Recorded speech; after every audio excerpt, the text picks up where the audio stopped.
வணக்கம் மக்களே, சட்டமன்றம் கிடைக்கப்பட்ட மிக முக்கியமான தகவல் ஒன்று வெளியாகி இருக்கிறதா?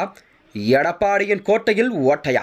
தென் மாவட்டங்களில் சசிகலா நடத்திய சைலண்ட் ஆபரேஷன் என்ன? அந்த 10,000 வாக்குகள் யாருக்கா? ரகசிய ரிப்போர்ட் ஒன்று வெளியாகி இருக்கிறதா? வாங்க வீடியோவை முழுமையாக்கலாம். அதாவது தமிழகத்திலே நடந்து முடிந்த இந்த 2026 சட்டமன்ற தேர்தல் என்பது கண்டிப்பாக மே 4ஆம் தேதியான வாக்கு எண்ணிக்கை நடைபெறக்கூடிய சூழல்தான் தமிழக அரசியலிலே கண்டிப்பாக ஒரு புதிய மாற்றத்தை எல்லாம் ஏற்படுத்தும் விதமாகத்தான் இந்த சட்டமன்ற தேர்தல் கண்டிப்பாக தமிழகத்திலே அமையும் என்று எதிர்பார்க்கப்படுகிறதா? அது மட்டுமன்றி இந்த தமிழக சட்டமன்ற தேர்தல் என்பது வாக்குப்பதிவு முடிந்து மே 4ஆம் நாள் கண்டிப்பாக இந்த தேதி நடைபெறவுள்ள வாக்கு வங்கி என்பது தமிழகத்தில் நடக்கக்கூடிய, அதாவது இந்த தேர்தலில் தென் மாவட்டங்களை பொறுத்தவரை கணிசமான இடங்களை மட்டுமே கைப்பற்றி ஆட்சி கட்டிலில் அமரலாம் என்று எடப்பாடி பழனிசாமி கணக்கு போட்டிருந்தார். தென் மாவட்டங்களை பொறுத்தவரை முக்குலத்தேவர் வாக்கு என்பது மிக முக்கியமான வாக்காக பார்க்கப்படுகிறதா?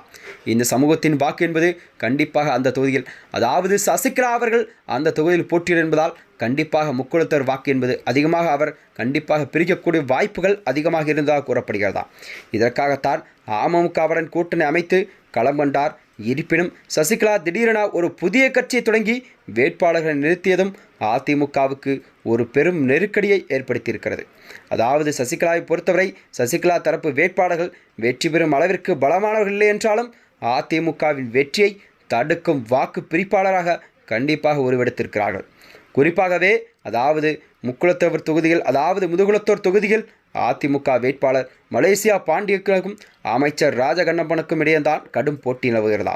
ராஜகண்ணப்பன் மீதான அதிருப்தி இருந்த போதிலும் சசிகலா தரப்பு நிறுத்தப்பட்ட அந்த டாக்டர் ராம்குமார் அவர்கள் அதிமுகவின் வெற்றியை தடுத்து நிறுத்துவார் என்று எதிர்பார்க்கப்படுகிறது.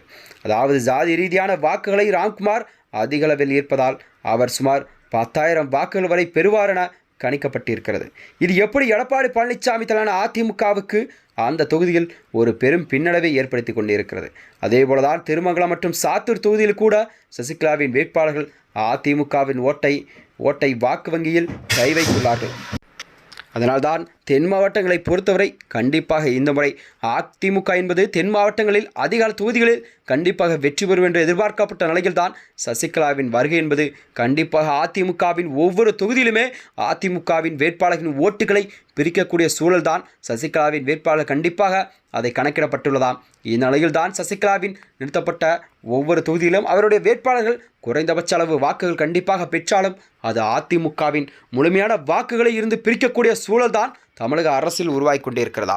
இந்த வகையில்தான் வருகின்ற 2026 சட்டமன்ற தேர்தல் தென் மாவட்டங்கள் யாருக்கு சாதகமாக அமைந்திருக்குது என்பதுதான் குறிப்பிடத்தக்க செய்தியாக பார்க்கப்படுகிறது. மேலும் இதுபோன்ற வீடியோக்களை தெரிந்து கொள்ள நமது சேனலை மறக்காமல் சப்ஸ்கிரைப் செய்து நன்றி, வணக்கம்.